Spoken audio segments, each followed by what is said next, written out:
going on, guys? My name is Dangelo Belton, and I'm here to talk to you guys today about this vehicle behind me and what my plans are, and more specifically, how you can use debt to create money, or in this instance, cash flow. So I just want to come out and preface this by saying that I don't know how well we can see on the camera, but the Hyundai, it's got my name on it.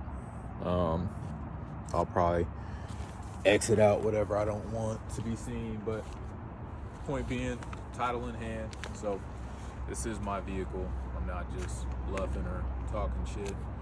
I got this for about $6,500, I want to say, maybe a little less, 64 or something like that. Pretty much what I plan to do with this vehicle, I called the seller, or rather, I'm fucking up already. I called the original owner of this vehicle, and I pretty much gave him an ultimatum. I said, hey, I've got your vehicle. Would you like to buy it back from me? And he said, yeah. I said, how much can you afford per month? He said about $600. Now, you might be thinking like, why'd you pay $6,500 or whatever I said, and be wanting somebody to pay me $600? Well, there's a methodology to how I did it. So I went to the bank and I got a line of credit under my business, and my whole line of credit is worth $85,000. But again, the bank's money bought this for $6,500. So on that line of credit per month, it literally will cost me a minimum of $80 a month to make payments towards it. But I still get the line of credit, the access to line of credit, which is worth like $85,000. So I used my line of credit to acquire this. When I contacted the owner, this is somebody who got his vehicle repossessed. I know it's dark out, you can't really see, but there's nothing wrong with this vehicle. It needs, like, he brought it to the mechanic shop, he couldn't pay for the work. The work to be done was like $2,000. So it's like, he couldn't pay it, fall on hard times, it's tough out here. So what happens? The bank's gonna or the mechanic's gonna put what's called a mechanic's lien on the vehicle. The bank's gonna catch wind of that. The vehicle's gonna get snatched up by the bank because they're not making their payments, falling on hard times again. And then here we go. We're in a position where now it goes to auction, and it's just left up to somebody like me to come to buy it, or what happened. It literally could be anything.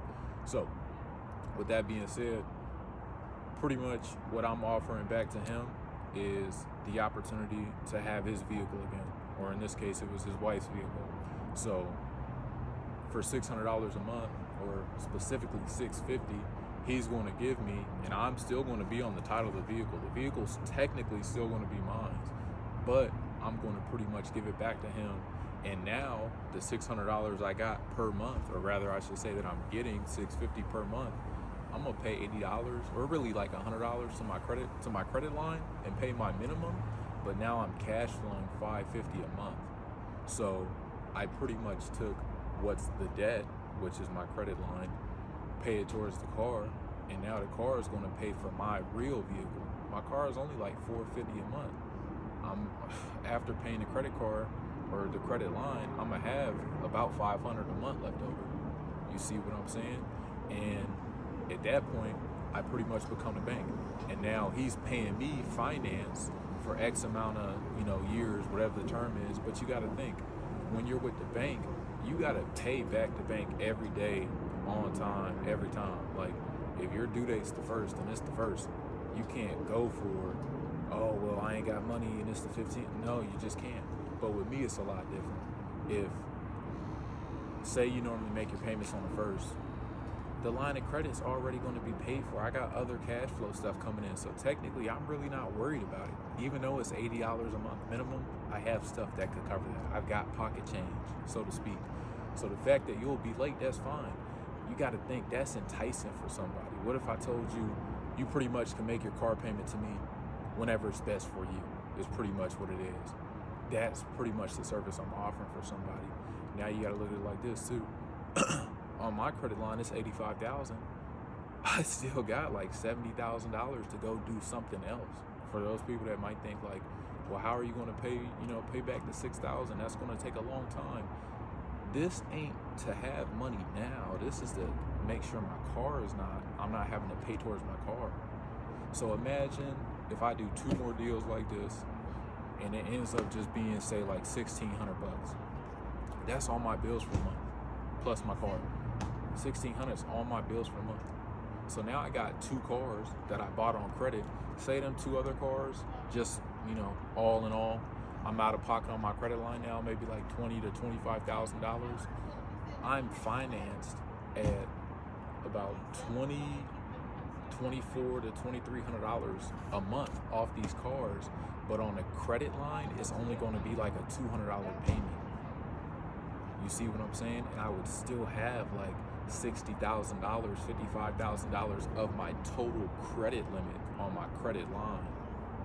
So not only do I still have a big line of credit, meaning I could go get deals for cash and not focus on getting deals financed. Now I can take my line of credit, go make deals cash, pay back my line of credit with the cash that I'm earning. My line of credit will be fully restored, but I'll still have 3 cars where people are making payments to me every single month. You see what I'm saying? And here's the kicker. This is like the hard way to do this. This is like free game right here. Here's the real sauce. You either go to the bank, and I don't want to say, there's probably people, I'm not the smartest person on earth, but it's probably people that think like this too, but I haven't heard this nowhere. All you got to do is walk in the bank, walk to a mechanic shop, just walk anywhere where they take vehicles and transport them to somebody else because of something. So you got to think, when somebody goes to the mechanic shop and they can't pay their car, mechanic lien is put on it, meaning that now that vehicle, the first lien in position would be the bank, because the person has the loan with the bank. The bank says, if you can't pay, we'll take it. The second lien position now is the car. So you got to think, what the fuck does that really mean? That means that if you go pay the lien on the car to the lien on the car with the mechanic now is going to give you the vehicle, and now you have possession of the asset, because you got to think, the person has an agreement with the bank to pay them, not to pay for the car. Or sorry, not to say not to pay for the car. They're not paying the car, they're paying the bank. The car is just an asset. So as long as the bank gets their money, they'll get their money. But if a person can't get their car out of the mechanic shop, you can come in there and get a car that's worth $35,000, $25,000 for, say, if the work is $8,000 on a $30,000 car. That person, they can't afford to pay it. That's exactly what happened with this car. She's still making her payments to her loan because she has to. On-time payments, never defaulted, nothing like that, but she's without a vehicle. And there are some people who say that's immoral or I gotta make money, I gotta pay my bills, it is what it is. But back to the point, pretty much what that allows you to do at that point, you find a mechanic, go to the bank, talk to a seller. All you gotta tell them is, here's $250, give me a list. With the mechanic, she'll say, give me a list of people who have failed to pay their vehicles off, and you're about to put them under a lien. And the bankers, all you got to tell them is, tell me everybody who's about to default on their loan. And what that's going to do with the bank, they'll run you a list. Now you got access to maybe, it might only be 5 people. It might be 500 people. You really don't know. But now you got a list of vehicle types, vehicle conditions, years, how much people is behind. Like, that shit is literally that easy. Like, you just walk in a bank and find somebody willing to talk. You obviously just can't walk in and be like, hey, can you do this for me? You got to build a relationship. Go in there and start a checking account, or say you're interested in getting a fucking auto loan or whatever you want to do. Just go in there and build a relationship and start talking to people. I always tell people this. When you take a girl out on a date, you don't just take her home and have what you want to have with her. You have to be nice. You have to show that you're a proper person. You have to show that you're worthy, that you're respectful. It's the same thing. Like, when you walk in the bank, you ain't just going to demand something. Show the people that you're nice. Show them that you're friendly, you're kind, you're thoughtful. And it might not even be on your first time when you walk in there. You might go in there, say you deposit like $100, walk out, walk back in 2 weeks later, deposit another $100. On that third time, you might gather up whatever you feel is like the confidence, or maybe just like the personal relationship built, and you'll be like, you know what? Hey, I was thinking, do you guys have any lists? Boom, here you go, $250. That shit works. Like, it sounds crazy, but that shit works. And all you're trying to do pretty much is find the vehicles, because you got to think, once you get the line of credit, anything is really possible. First is cars. I told my boy this. First is cars, but then it scales up. It scales up to houses, to planes, to like literally anything you could think of, because you have the funding to back it. You can flip anything. People flip shoes. People flip fucking like toys and all, just literally all kind of commercial retail shit. They flip it, but they use their own money. So here's the thing on this deal. That pretty much cost me $80 a month to pay my car off now, if you see what I'm saying. This car right here that I paid $6,000 for, I got to get some work done to it, so it's going to be about $8,000, maybe $8,500, just depends. This car that I bought for that much, I'm gonna sell back to him every single month. It's like I'm making this sale every single month. And of course, you gotta have there's precursors to it. How do you know the people are gonna pay you? How do you know they're gonna do this?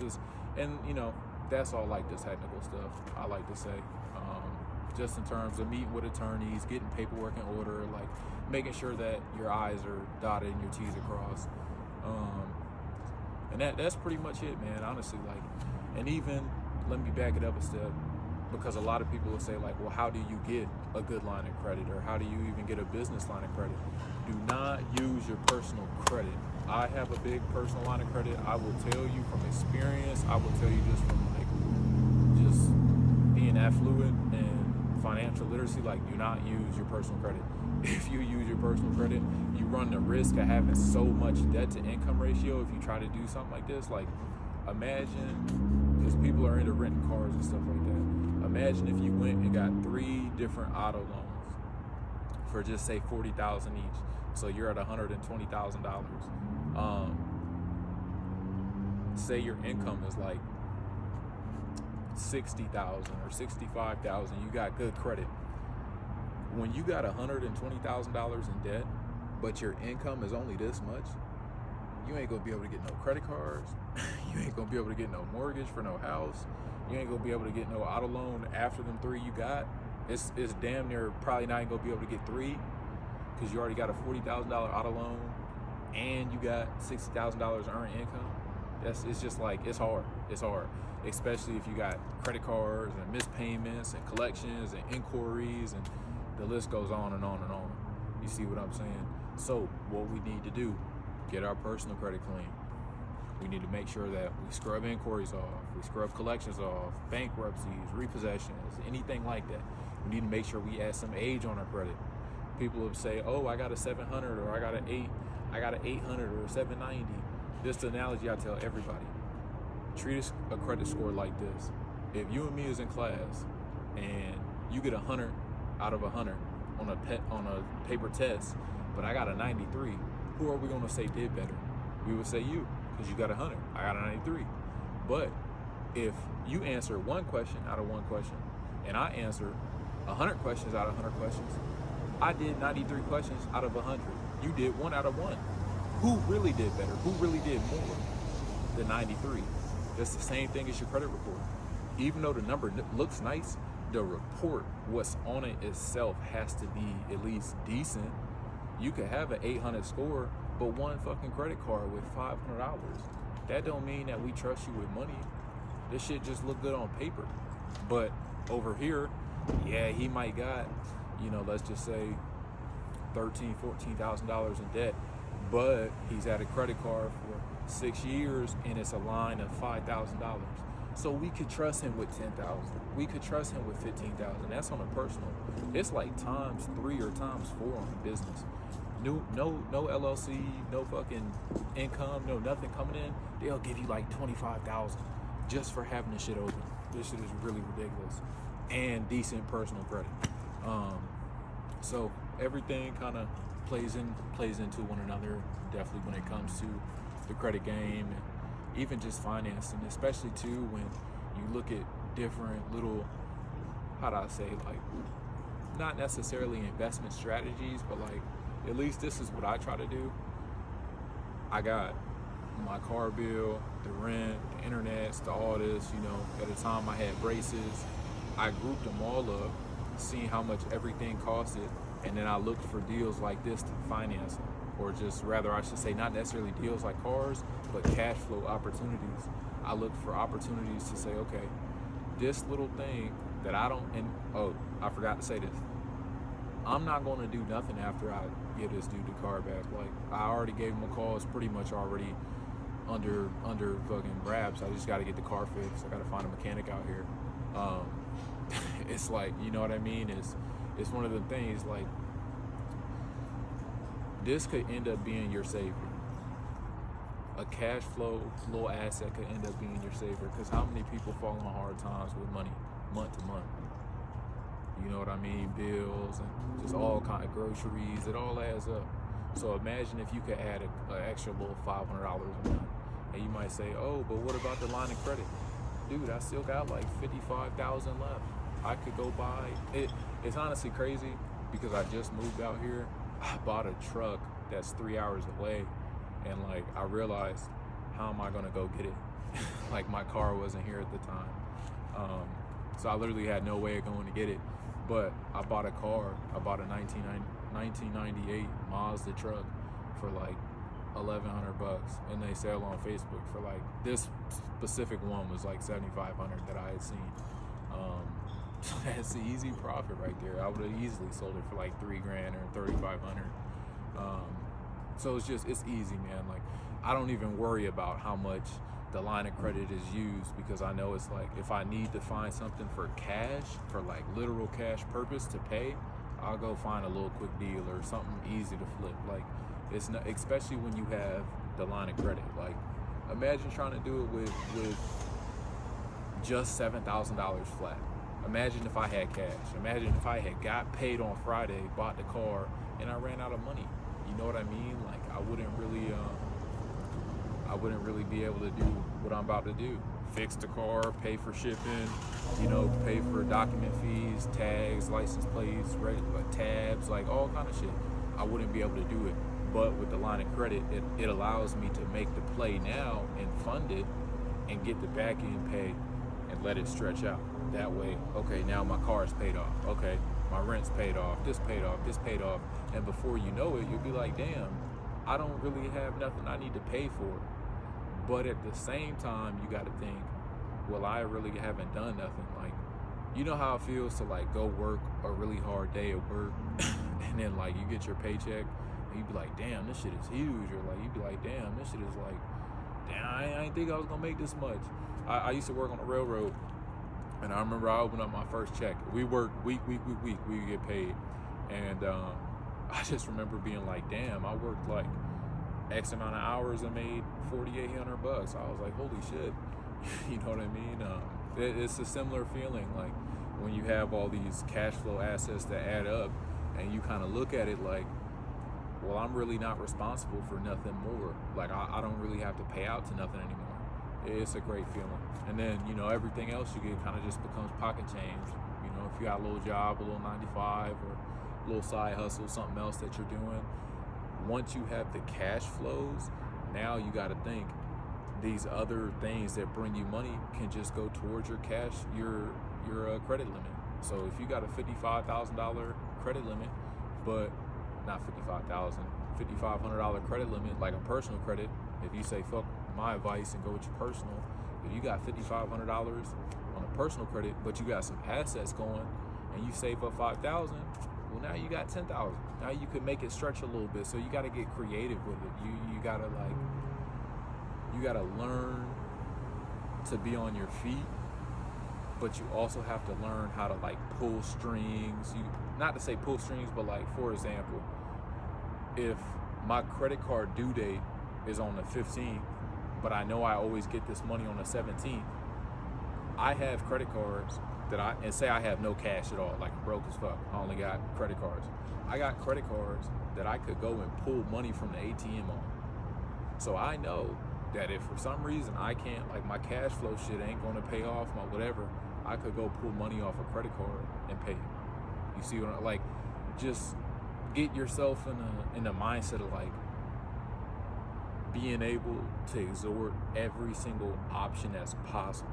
Like literally every single option that's possible. For me, if for say my business credit gets lined up, I still got about $55,000 in personal credit, and then I got actual cash. Then I know people would like, really, you got to pull everything in.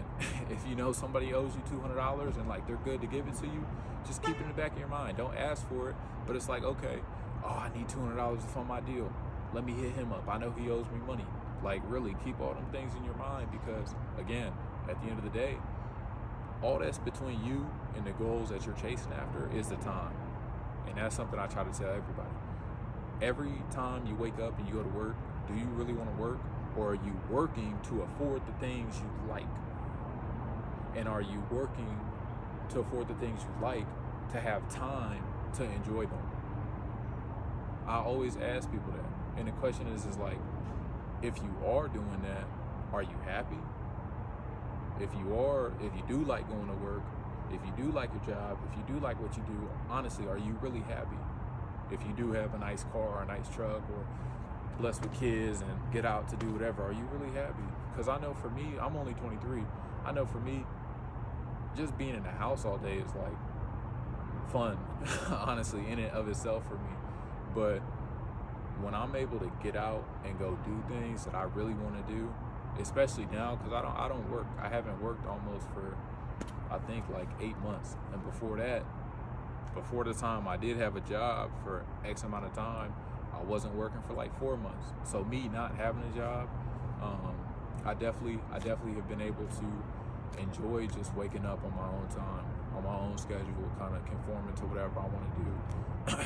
Another thing that I always say, and I'll end this video, is I always ask people, like, do you realize, rather I should say I tell them, not ask them, do you realize that like money is the craziest form of control in the whole world? Like, you really got to think, money controls everything that we do.